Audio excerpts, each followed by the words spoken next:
प्रिय विद्यार्थियों, आज हम कक्षा 11 भौतिक विज्ञान भाग 2 के पाठ नंबर 12 ऊष्मागतिकी के बारे में पढ़ने वाले हैं। इसमें ऊष्मागतिकी के द्वितीय नियम की चर्चा करेंगे। ध्यान रखें, ऊष्मागतिकी का द्वितीय नियम में दो कथन होते हैं। नंबर 1 केल्विन एवं प्लांक का कथन और नंबर 2 क्लासियस का कथन। अगर एग्जाम में ऊष्मागतिकी के द्वितीय नियम आता है तो आपको दोनों ही कथन लिखने हैं। नंबर 1 केल्विन एवं प्लांक का कथन और नंबर 2 क्लासियस का कथन। तो चलो स्टार्ट करते हैं ऑनलाइन वीडियो क्लास।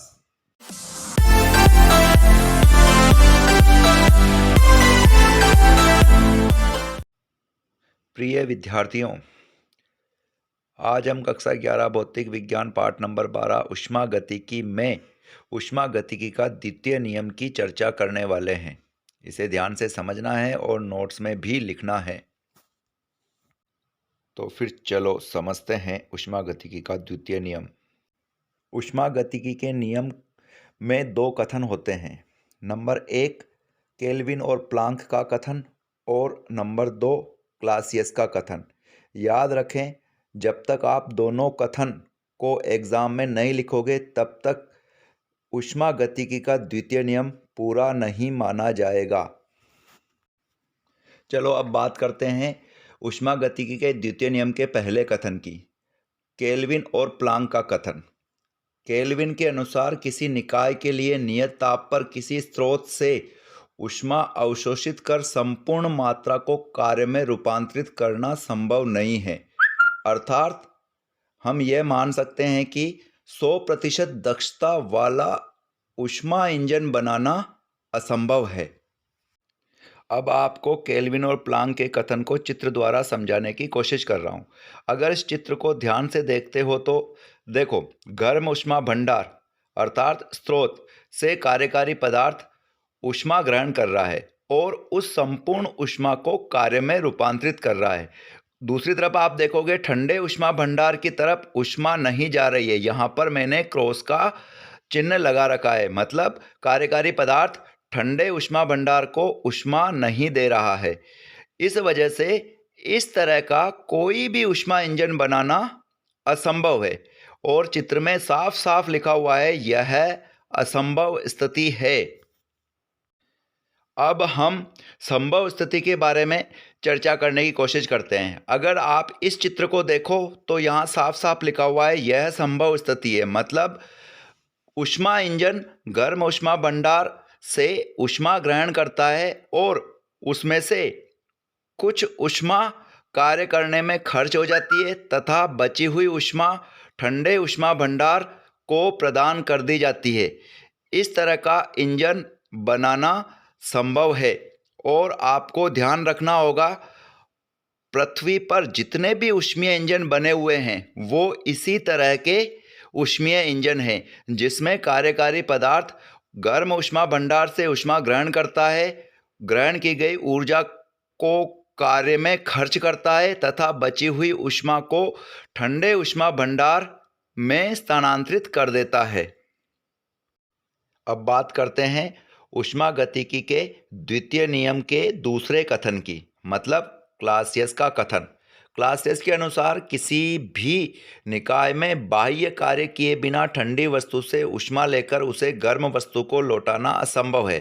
अर्थात ऊष्मा ऊर्जा को बिना किसी बाह्य ऊर्जा के कभी भी निम्न ऊष्मा भंडार से उच्च ऊष्मा भंडार तक स्वतः स्थानांतरण संभव नहीं है।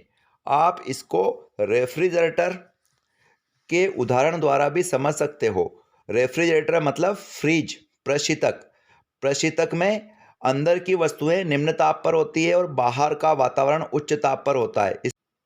इसलिए रेफ्रिजरेटर में बाह्य विद्युत ऊर्जा को ग्रहण करके अंदर की ठंडी वस्तुओं से ऊष्मा ऊर्जा को बाहर के वातावरण की ओर स्थानांतरित किया जाता है, जिसके कारण अंदर की वस्तुएं और भी ठंडी होती जाती है। चलो अब क्लासियस के कथन को चित्र के द्वारा समझते हैं। इस चित्र में आपको क्लासियस के कथन की असंभव स्थिति बताई गई है। यहाँ गर्म ऊष्मा भंडार स्रोत और ठंडा ऊष्मा भंडार सिंक है। अगर आप ध्यान से देखोगे तो कार्यकारी पदार्थ ठंडे ऊष्मा भंडार से ऊष्मा ग्रहण कर रहा है और गर्म ऊष्मा भंडार को ऊष्मा प्रदान कर रहा है, परंतु बाहर से कोई भी अतिरिक्त कार्य नहीं किया जा रहा है। अर्थात बिना बाह्य ऊर्जा के कार्यकारी पदार्थ स्वतः ही ठंडे ऊष्मा भंडार से ऊष्मा ग्रहण करके उच्च ऊष्मा भंडार की ओर स्थानांतरित कर रहा है। यह क्लासियस के कथन की असंभव स्थिति है। परंतु क्लासियस के कथन की संभव स्थिति को देखा जाए तो इस चित्र को ध्यान से देखो। यहाँ कार्यकारी पदार्थ पर बाह्य कार्य किया जा रहा है, जिसकी वजह से कार्यकारी पदार्थ ठंडे ऊष्मा भंडार से ऊष्मा ऊर्जा ग्रहण करके गर्म ऊष्मा भंडार को ऊष्मा ऊर्जा प्रदान कर रहा है। यह प्रक्रिया प्रशीतक अर्थात रेफ्रिजरेटर में संचालित होती है। अब ऊष्मागति के द्वितीय नियम की आवश्यकता के बारे में कुछ इंटरेस्टिंग बातें बताता हूँ। यह तो हम सभी महसूस करते हैं कि ऊष्मा गर्म वस्तु से ठंडे वस्तु की ओर ही प्रवाहित होती है, परंतु प्रथम नियम यह स्पष्ट नहीं कर पाता है कि यह ठंडी वस्तु से गर्म वस्तु की ओर प्रवाहित क्यों नहीं हो पाती। अर्थात यह नियम ऊष्मा के प्रवाह की दिशा को बताने में असमर्थ था। जब कोई गोली लक्ष्य को भेदती है तो वह लक्ष्य के ताप में वृद्धि करती है, सब जानते हैं, परंतु ऊष्मा उत्पन्न भी होती है, लेकिन उस ऊष्मा के द्वारा जो लक्ष्य में उत्पन्न हुई है, गोली को यांत्रिक ऊर्जा प्रदान नहीं की जा सकती है, जिससे गोली अन्यंत्र चली जाए।